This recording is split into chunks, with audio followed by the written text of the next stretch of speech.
Hello my dear students, welcome to our channel total schooling. तो last video में हमने discuss किया था यूक्लिड डिवीज़न लेमा के बारे में। फिर हमने उसके बाद डिस्कस किया था एल्गोरिदम के बारे में। और एल्गोरिदम कहाँ यूज़ होता था हमारा 2 नंबर के एचसीएफ को फाइंड करने के लिए। तो क्वेश्चन आपके पास क्या बनता था कि जैसे आपको क्वेश्चन बनेगा use Euclid division algorithm to find the HCF of 2 numbers. तो हमने ये सब कुछ देखा था कि एचसीएफ कैसे फाइंड होता है, फैक्टराइजेशन वाले मेथड से भी किया था। फिर हमने उसको डिवीज़न लेमा को लगा के क्वेश्चन को सॉल्व किया था। फिर आपको मैंने बताया था कि जो लेमा होता है वो क्या बनता था आपका, जो एक साइंटिस्ट थे उन्होंने ये आपको बताया था। तो जो लेमा था वो यूज़ किया था बार बार हमने स्टेप बाय स्टेप, ठीक है, किस चीज़ के लिए, आपका एचसीएफ फाइंड करने के लिए। तो उसको क्या बोल दिया गया था, एल्गोरिदम। तो एल्गोरिदम क्या होता था, set of rules, set of defined rules जिनको हम यूज़ करेंगे किसी पर्टिकुलर प्रॉब्लम को सॉल्व करने के लिए। तो यहाँ पे हम कौन सी प्रॉब्लम सॉल्व करते थे, यहाँ पे हम सॉल्व करते थे 2 नंबर के एचसीएफ को फाइंड करने के लिए।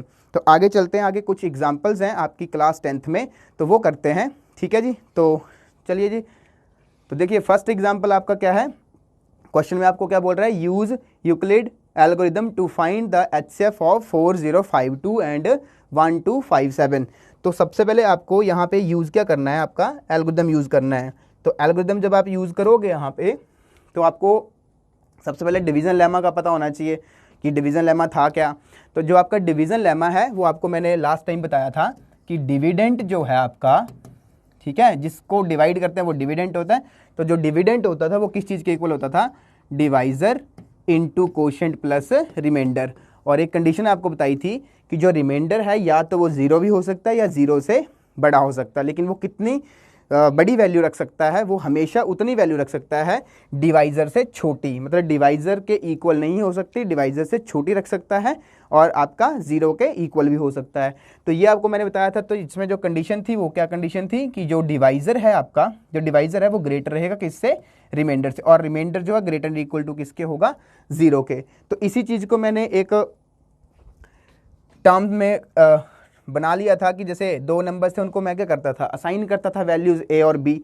तो वहाँ पे जो फर्स्ट आपके पास रिकॉर्डेड बन जाती थी वैल्यू, वो बन जाती थी बी क्यू प्लस आर, ठीक है। तो आर जो है वो बी से छोटा रहेगा और आर जो है वो ग्रेटर और इक्वल टू हो जाएगा 0। तो ये हमने बनाया था, ये ड्राइव हुआ था, किससे किया था ये सॉल्व हमने, इसको क्या बोलते थे, यूक्लिड डिवीज़न लेमा। तो इसी को बार बार यूज़ करके हम क्या फाइंड करते थे, 2 नंबर्स का एचसीएफ, जिसको हम क्या बोल देते थे, एल्गोरिदम। तो अब इस क्वेश्चन में भी यही करेंगे, स्टेप बाय स्टेप फाइंड करेंगे एचसीएफ। तो कैसे करना है, देखो सबसे पहले नंबर 2 है। तो मैंने आपको क्या बोला था कि आपका जो स्टेप 1 होगा, स्टेप 1 आपका ये होगा कि आपको असाइन करना है, असाइन करना है ए और बी। तो जो आपके पास ए होगा वो हमेशा हमेशा क्या रहेगा, बी से ग्रेटर रहेगा। तो यहाँ पे ए किसको बोल देंगे, 1 2 5 7 6, और इसको क्या बोलेंगे, बी। तो असाइन कर दी वैल्यू। अब आपको क्या करना था, अब आपको डिवाइड करना है, बड़े नंबर को छोटे नंबर से डिवाइड करना है। तो 1 2 5 7 6 को मैं डिवाइड कर रहा हूँ 4 0 5 2, ठीक है। तो डिवाइड करेंगे। अब देखो सबसे पहले चेक करना है कि देखो यहाँ पे 4 0 है स्टार्टिंग में, मतलब ये अगर ये 4000 हो तो 4000 इंटू 3 12,000 के करीब होता है। तो मतलब 3 टाइम्स ये जो है वो डिवाइड करेगा। आपने चेक करना है सबसे पहले। तो मैंने इसको चेक कर लिया, 4052 को चेक कर रहा हूँ मैं। तो ये बन गया 6 1, ठीक है, ये बन गया आपका 5 1 एंड 2। तो 1 2 1 5 6, तो इसको मैं यहाँ लिख रहा हूँ 1 2 1 5 6। तो ये कर दो आप सब्ट्रैक्ट। अब चेक करो 0, यहाँ पे आ गया 2, यहाँ पे हो गया 4, और ये हो गया ख़त्म। तो यहाँ पे आपको मैंने क्या बोला था कि अब आपको चेक करना है कि रिमाइंडर क्या आ रहा है, ठीक है। अब मैंने चेक किया, तो ऐसे लिखोगे आप, ठीक है। सबसे पहले आपने ये लिखना है कि ए जो है वो बी से ग्रेटर है, फिर ए को आप डिवाइड कर दोगे बी से। Check if remainder is not equal to 0। अगर रिमाइंडर 0 आ जाता तो वो क्या हो जाता था आपका एचसीएफ, लेकिन रिमाइंडर यहाँ पे 0 नहीं आया। देन आप क्या करोगे, go to step 2, go to next step, ठीक है। अब नेक्स्ट स्टेप जो है वो क्या होगा, नेक्स्ट स्टेप के अकॉर्डिंग मैंने आपको क्या बोला था कि जिस नंबर से आप पहले डिवाइड करते थे, डिवाइजर जो होता था वो आपका नंबर बन जाता था, और जो आपका रिमाइंडर हो जाता था उससे आप क्या कर देते थे, डिवाइजर को डिवाइड। तो अब आप क्या करोगे, अब 4052 जो है इसको आप डिवाइड कर दोगे 420 से, तो जब इसको डिवाइड करूँगा, अब चेक कर, देखो चेक करते हैं, अगर ये 400 है और ये 4052 है, तो 400 को अगर मैं 10 से मल्टीप्लाई करूँगा तो 4000 बनेगा, लेकिन वैल्यू यहाँ पे 20 भी है, तो जब उसको मल्टीप्लाई करेंगे 41 के करीब, मतलब 42 तक बन जाएगा वो। तो मैं क्या करूँगा, इसका मतलब 420 जो है इसको किससे मल्टीप्लाई होना चाहिए, 9 से। 0 तो वैसे आ गई, ये हो गया 8, यहाँ हो गया 3 7। तो जब मैं इसको सॉल्व करूँगा ये कितनी बार डिवाइड कर गया, 9 टाइम डिवाइड कर गया, ठीक है।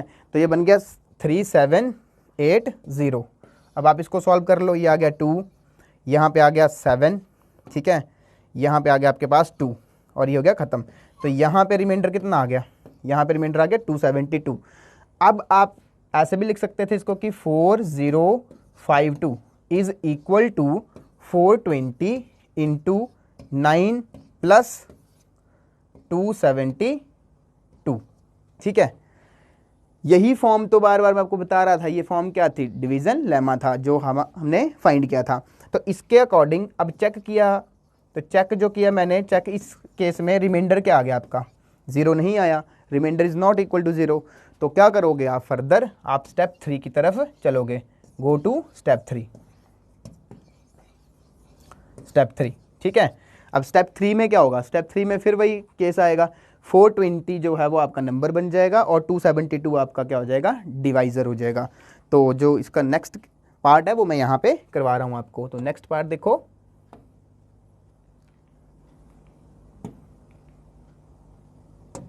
देखो अब आपके पास जो स्टेप 3 था उसमें क्या था, 420 जो है, 420 अब आपका क्या हो जाएगा नंबर, और 420 को आप किससे डिवाइड कर दोगे, 420 को आप डिवाइड कर दोगे 252 से, ठीक है।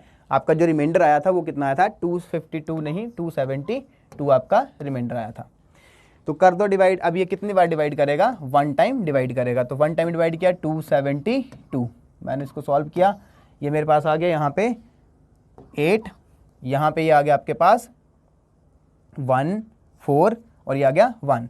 तो इस केस में फिर वैसा ही हुआ, मैं क्या बोल सकता हूँ कि जो आपका 420 है उसको मैं वो लिख सकता हूँ 272 इंटू 1 प्लस 148, ठीक है।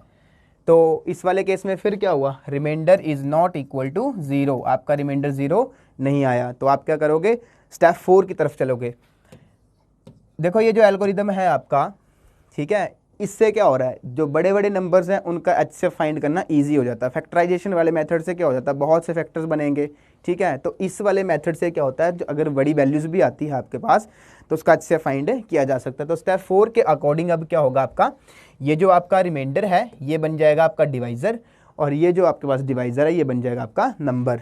तो मैंने क्या किया, अब 272 को फिर डिवाइड कर दिया किससे, 1, अब मैं किससे डिवाइड करूंगा, 148 से। तो डिवाइड कर दिया, 1 टाइम डिवाइड करेगा, ये आ गया 148, कर दो माइनस इसको, ये आ गया 4, ठीक है, यहाँ पे आ गया 2, यहाँ आ गया 1, 124। तो इस स्टेप में भी क्या बन गया आपके पास, 272 जो डिविडेंड है वो क्या बन गया, divisor into quotient plus reminder.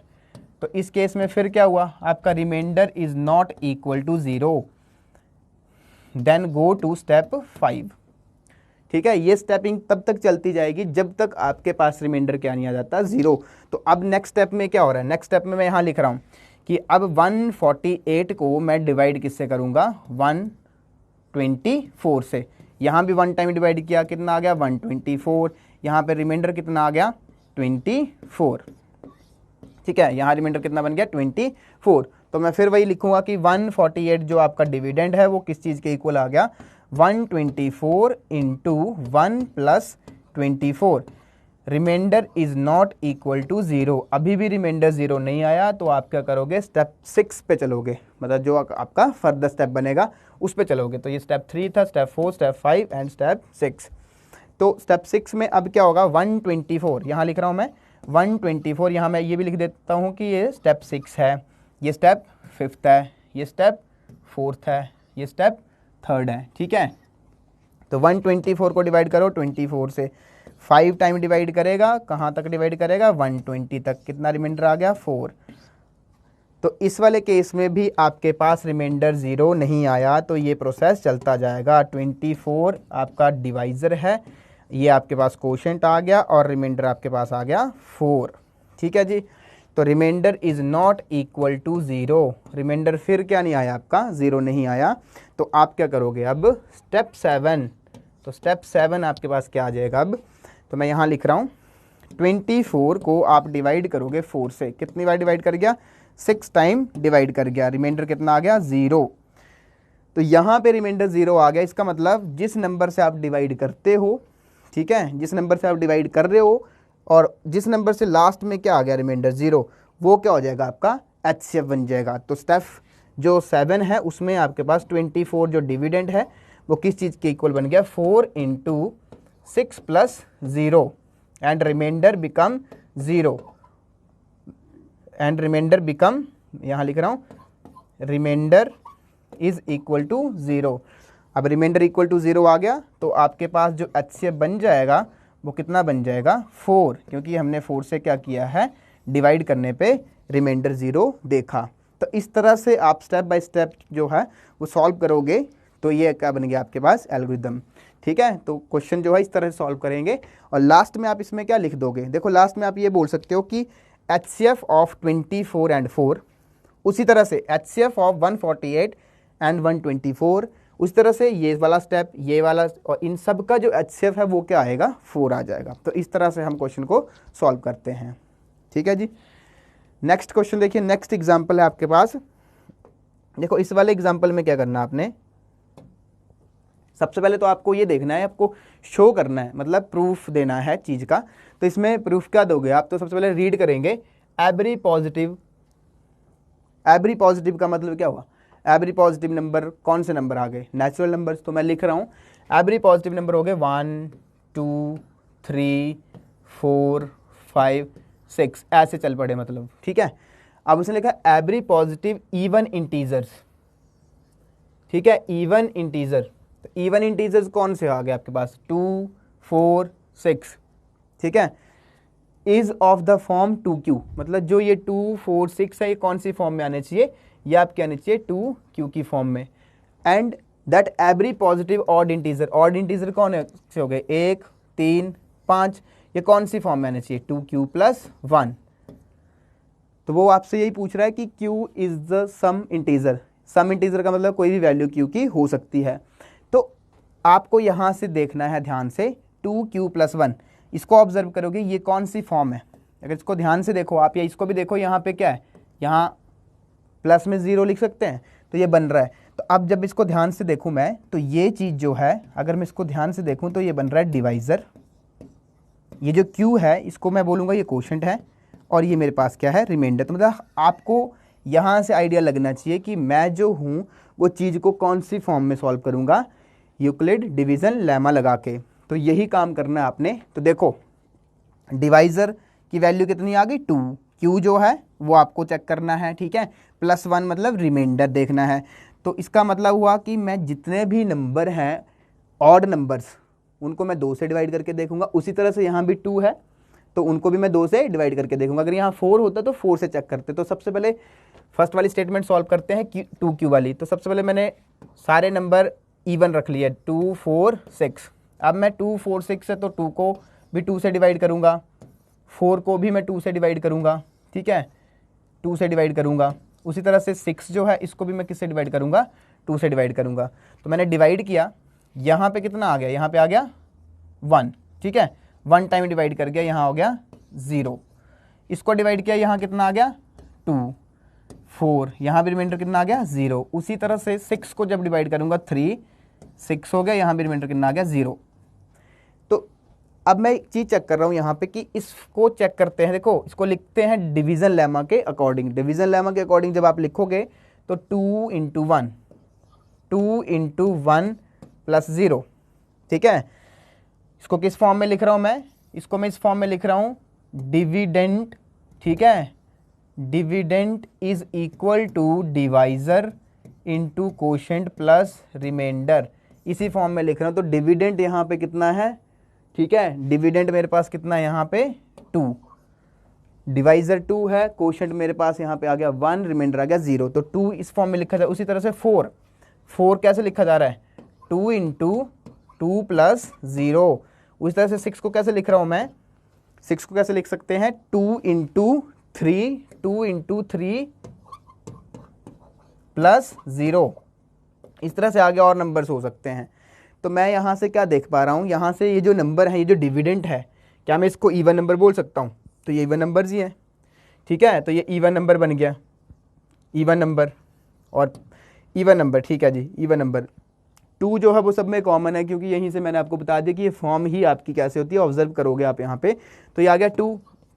Some integer, यहाँ 1 है, यहाँ 2 है, यहाँ 3 है, तो मतलब सम इंटीजर, तो कोई भी वैल्यू बन रही है, तो मैं इसको लिख सकता हूँ कोई वैल्यू, मतलब q प्लस क्या आ रहा है 0।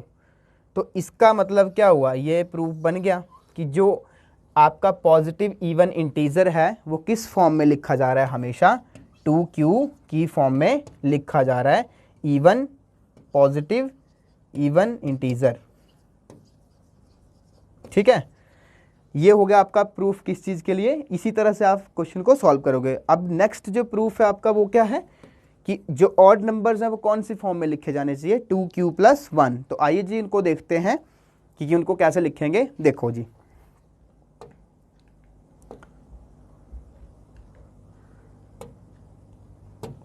देखो तो जो आपके ऑड नंबर हैं वो कौन से होते हैं, 1 3 5 ऐसे 7 इस तरह से चलेंगे, ठीक है। जो फॉर्म थी किस फॉर्म में रिप्रेजेंट करना है आपने, 2q प्लस 1 की फॉर्म में रिप्रेजेंट करना है ऑड इंटीजर को। तो मैंने आपको क्या बताया कि जो ये आपको यहाँ गिवन है ये फॉर्म वही बन रही है, तो 2 से क्या करेंगे, हर एक को डिवाइड। सबसे पहले मैंने 1 है उसको 2 से डिवाइड करना है, उसी तरह से आगे 3 है उसको भी आप 2 से डिवाइड करके चेक करोगे, उसी तरह से 5 है उसको भी आप 2 से डिवाइड करके चेक करोगे, ठीक है। इसी तरह से 7 है, 7 को भी डिवाइड कर सकते हैं। तो हम 2-3 एग्जाम्पल कर रहे हैं, ठीक है। यहाँ पे कितने बार डिवाइड करेगा, 0 टाइम, ठीक है। तो यहाँ पे 0 टाइम डिवाइड करेगा तो यहाँ रिमाइंडर क्या आ गया, वही रिमाइंडर आ जाएगा, ठीक है। यहाँ पे कितने बार डिवाइड करेगा, 1 टाइम डिवाइड करेगा, 2 इंटू 1 2, तो यहाँ पे कितना आ गया, 1 रिमाइंडर आ गया। सेम केस यहाँ पे भी डिवाइड करोगे आप तो 2 टाइम्स डिवाइड करेगा, 4 आ गया, यहाँ रिमाइंडर क्या आ गया, 1। अब अप्लाई क्या करोगे, आप अप्लाई करोगे, अप्लाई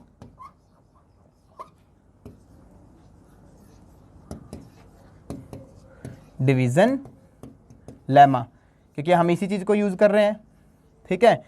तो जो लेमा है आपका वो क्या था, वो आपका ये फॉर्म बनाता था a/b/q + 1 + r, ठीक है। यहाँ पे +1 बन रहा है जो आपको चेक करना है क्वेश्चन के अकॉर्डिंग। तो a b इसको लगाते हैं, तो ये मेरे के पास क्या है, ये मेरे पास क्या है, डिवाइजर, ये मेरे पास क्या है, कोशेंट, ये मेरे पास क्या है, रिमाइंडर, और ये मेरे पास क्या है, डिविडेंड। तो सबसे पहले 1 is equal to 2 into 0 plus 1। Same case 3 को क्या लिख सकते हो, 3 लिख रहा हूँ मैं यहाँ पे, 3 को क्या लिख सकते हैं, 3 को लिखेंगे 2 इंटू 1 प्लस 1, तो 2 इंटू 1 प्लस 1। सेम केस मैं यहाँ पे 2 को 2 से मल्टीप्लाई करूँगा, 2 को 2 से मल्टीप्लाई करूँगा और उसमें 1 ऐड करूँगा, तभी जाके क्या बनेगा, 5। तो मैंने यहाँ लिख दिया 5 is equal to 2 into 2 plus 1। इस तरह से और नंबर्स भी हो सकते हैं, आप 2-3 एग्जाम्पल और भी चेक कर सकते हो। तो अब मैं यहाँ पे देख रहा हूँ कि ये जो वैल्यू है क्या ये ऑड पॉजिटिव ऑड इंटीजर्स हैं जी। तो इसको मैं क्या बोल सकता हूँ यहाँ पे, odd integer, odd positive integer बोल सकता हूँ, ठीक है, पॉजिटिव इंटीजर। ये जो आपके पास 2 है ये क्या है, ये तो फॉर्म बना रहा है, ठीक है, 2 से डिवाइड करो। और वैसे भी कोई ऑड नंबर है आपका, अगर आपको ये चेक करना हो कि कोई नंबर ऑड है, तो मैंने आपको क्या बताया था फर्स्ट क्लास में, डिविजिबिलिटी रूल्स में बताया था कि कोई नंबर अगर 2 से डिवाइड नहीं करेगा तो वो क्या होगा, ऑड नंबर्स होगा। तो यहाँ पे आपके पास 2 आ गया, 0 1 2 ये क्या है, इंटीजर, ठीक है। तो इसको 2 क्यों लिख दिया, और यहाँ पे आप चेक करो, यहाँ पे क्या आ रहा है, ऑलवेज 1। तो इसका मतलब क्या हुआ कि जो आपके पास ऑड पॉजिटिव इंटीजर है वो कौन सी फॉर्म में लिखे जाएंगे, 2q + 1 की फॉर्म में। तो ये आपका क्वेश्चन हो गया सेकंड वाला, ठीक है जी। आगे चलें, नेक्स्ट एग्जांपल है एग्जांपल 3। अब एग्जांपल 3 जो है वो आपको मैं आइडिया दूंगा, आप इसको कर सकते हो। देखो कैसे, show that any positive odd integer, any positive odd integer का मतलब क्या हुआ, 1 3 5, 7, 9, 11 ऐसे, ठीक है। Is of the form 4q+1, या तो वो इस फॉर्म में है, इस फॉर्म में होगा, या फिर वो इस फॉर्म में होगा। अब आपको एक चीज़ पता चल गई होगी यहाँ पे कि ये जो 4 है, ये तो इस क्वेश्चन इसमें ये जो 4 है ये क्या बनेगा, डिवाइज़र बनेगा, ठीक है, क्योंकि फॉर्म क्या बन रही है आपकी, यूक्लिड डिवीजन लेमा की फॉर्म बन रही है, dividend is equal to divisor into quotient plus remainder. तो डिवाइजर आपका जो बन रहा है वो 4 बन रहा है, यहाँ पे वही केस है। तो आपको एक चीज़ क्लियर होगी, जितने भी नंबर हैं ऑड, आप उनको किस में जब भी सॉल्व करोगे तो आप किस से डिवाइड करोगे, 4 से, ठीक है। तो सबसे पहले मैं 1 को डिवाइड करता हूँ 4 से, तो 4 से जब मैंने 1 को डिवाइड किया तो यहाँ 0 आ गया, 0 टाइम डिवाइड हुआ, रिमाइंडर कितना आ गया, 1, ठीक है। नेक्स्ट मैंने डिवाइड किया 3 को, 3 को जब मैं 4 से डिवाइड करूँगा तो मेरे पास यहाँ 0 ही बनेगा, ठीक है, यहाँ 0 होगा, 0 टाइम डिवाइड हुआ, रिमाइंडर कितना आ गया, 3। इसी तरह से आगे मैं अगर 5 को डिवाइड करूँ, 5 को 4 से, ध्यान देना, अब 5 को 4 से डिवाइड करेंगे, 1 टाइम डिवाइड करेगा, रिमाइंडर कितना आ जाएगा, 1, ठीक है। सेम केस अगर मैं यहाँ 7 को डिवाइड कर दूँ 4 से, तो 4 से अगर मैं 7 को डिवाइड करता हूँ तो यहाँ पे 1 टाइम डिवाइड करता है, रिमाइंडर कितना आ गया आपके पास, 3। यही प्रोसेस चल रहा है, ठीक है। आगे मैं 9 को भी कर सकता हूँ, ठीक है, 9 को कर दो, फिर 11 को कर दो। तो आप और एग्जांपल अगर आपको रखने हैं तो आप उनसे भी चेक कर सकते हो, या 3 या 4 रखोगे तब भी बात बन जाएगी। तो देखो अब मैं इसको उसी फॉर्म में लिखूंगा। सबसे पहले ये जो है ये क्या है, डिविडेंट है। तो डिविडेंट आपका क्या होता था, डिविडेंट आपको ऐसे लिखना है कि यूजिंग, क्वेश्चन में जब लिखोगे तो आप ऐसे लिखोगे यूजिंग यूक्लिड डिवीजन लेमा, ठीक है, या अप्लाइंग डिवीजन लेमा, या फिर आप लिखोगे अप्लाइंग यूक्लिड डिवीजन लेमा। तो डिविडेंट जो है वो आपका किस चीज़ के इक्वल होगा, divisor into quotient plus remainder. ये यूज़ करोगे तो 1 जो है 1 आपका डिविडेंट है, 1 क्या बन गया, 4 इंटू 0, 4 इंटू 0 प्लस 0 प्लस 1, ठीक है, सॉरी जो ये है ये क्या है, रिमाइंडर है, तो 1 लिख दिया मैंने यहाँ पे, ठीक है। उसी तरह से अगर मैं आगे बात करूँ 5 की, 5 की, तो 5 क्या बन रहा है, 5 बन रहा है 4 इंटू 1 प्लस 1। सेम केस 3 वाले को अगर मैं चेक करूँ, 3 वाले को, तो 3 जो बन रहा है, 3 बन रहा है 4 इंटू 0 प्लस 3। सेम केस यहाँ पे 7 है, 7 को जब सॉल्व किया तो 7 क्या बन रहा है, 7 बन रहा है आपके पास 4 इंटू 1 प्लस 3। तो ये 2 फॉर्म्स बन रही हैं, चेक करो यहाँ पे, ये ऑड नंबर है, ये भी ऑड नंबर्स हैं, ठीक है। 4 जो है वो आपका क्या है, डिवाइज़र है जो आपकी फॉर्म बना रहा है, तो इसको अगर 4 है तो 4 लिख दिया मैंने। ये 0, 1 क्या बन गया आपके पास, सम इंटीजर, इसको क्यू बोल सकते हैं। साथ में यहाँ पे क्या आ रहा है, रिमाइंडर 1। तो आपके पास ये जो ऑड नंबर है 1, 5, तो इनका जो केस बना वो क्या बन गया, 4q+1। सेम केस यहाँ चेक करो तो ये भी ऑड नंबर है, ठीक है। और इसको मैं चेक करूँ यहाँ पे तो ये 4 है, ये भी सम इंटीजर है, क्यू लिख सकते हैं। साथ में रिमाइंडर कितना यहाँ पे, 3। तो यहाँ से मुझे पता चला कि आपके जो नंबर्स हैं, जो ऑड नंबर्स हैं आपके, या तो वो 4q+1 की फॉर्म में लिखे जा सकते हैं, या फिर वो 4q+3 की फॉर्म में लिखे जा सकते हैं, ठीक है। क्वेश्चन को समझो ध्यान से कि यहाँ पे क्या है, 4q जो फॉर्म है वो आपको चेक करनी है। यहाँ पे क्वेश्चन में क्या हो सकता था, 6q भी हो सकता था, 6q+1। तो आप क्या करते, उसको ऑब्जर्व करना है, जिस नंबर, जो नंबर आपके पास यहाँ लिखा है वो आपकी फॉर्म चेक करो, तो 6 तो 6 से डिवाइड करना शुरू कर देंगे, ठीक है। तो ये देखना है बस, और आप थोड़ा सा ध्यान ये रखना है कि पॉजिटिव ऑड बोल रहा है, इवन बोल रहा है, ठीक है, ये क्या बोल रहा है वो, ठीक है। इस तरह से क्वेश्चन को सॉल्व करेंगे। देखो जी, नेक्स्ट आपके पास नेक्स्ट है, इंपॉर्टेंट एग्जाम्पल है ये, ठीक है। इसको कैसे करेंगे, बस बहुत ईजी है ये, थोड़ा सा समझना है इसके बारे में बस, ठीक है। देखो बोल रहा है कि आपके पास कोई ये है स्वीट सेलर है, वो क्या कर रहा है, 420, उसके बाद काजू बर्फ़ी है, मैंने लिख दिया काजू बर्फ़ी 420, ठीक है जी। और उसके पास 130 क्या है, बादाम बर्फ़ी है, 130 उसके पास क्या होगी, बादाम बर्फ़ी। अब वो बोल रहा है कि she wants to stack them in such a way that each stack has the same number. तो मतलब कोई ट्रे है उसके पास, मान लो ये ट्रे है, ध्यान से समझना, ये ट्रे है, उसने क्या करना है, उसने बोला कि उसने इनको क्या करना है, ट्रे में लगाना है इक्वल ऐसे। तो जैसे मैं क्या कर रहा हूँ, ऐसे लगा रहा हूँ के क्योंकि each stack has the same number. यहाँ तक क्लियर हो गया, ऐसे लगाना है उसने। And they take up to the least area. Least area का मतलब क्या हुआ कि इस साइड को जब मैं लगाऊंगा तो इस साइड का एरिया बच जाए। लीस्ट एरिया कम से कम एरिया यूज़ हो। तो कम से कम एरिया कैसे यूज़ होगा, अगर मैं ये खाली जगह पे भी क्या कर दूंगा, एडजस्ट कर दूंगा इस वैल्यू को। जो बर्फ़ी के पीसेज हैं उनको अगर मैं ऐसे लगा दूं तो एरिया क्या होगा, कम बचेगा। तो इस तरह से लगाना है। Least area what is the number of that can be placed in each stack for this purpose. तो जैसे मैं काजू बर्फ़ी लगा रहा हूँ उसी तरह से मुझे क्या करना है, बादाम बर्फ़ी भी लगानी है। तो मैं जैसे ये लगा रहा हूँ, यहाँ दूसरी लगेंगी और ये लगा दी मैंने, ठीक है। इक्वल लगाएंगे, इक्वल लगानी है, इसी तरह से ऐसे लगा रहा हूँ। अब इसके भी क्या बनेंगे, स्टैक्स में तो वैल्यू मैंने सेम लगा दी, इस साइड को इसकी वैल्यू भी होगी कोई, ठीक है। इस साइड को जो वैल्यू है वो तो सेम होगी, नंबर मान लो जैसे x नंबर ऑफ बर्फीज लगी हैं।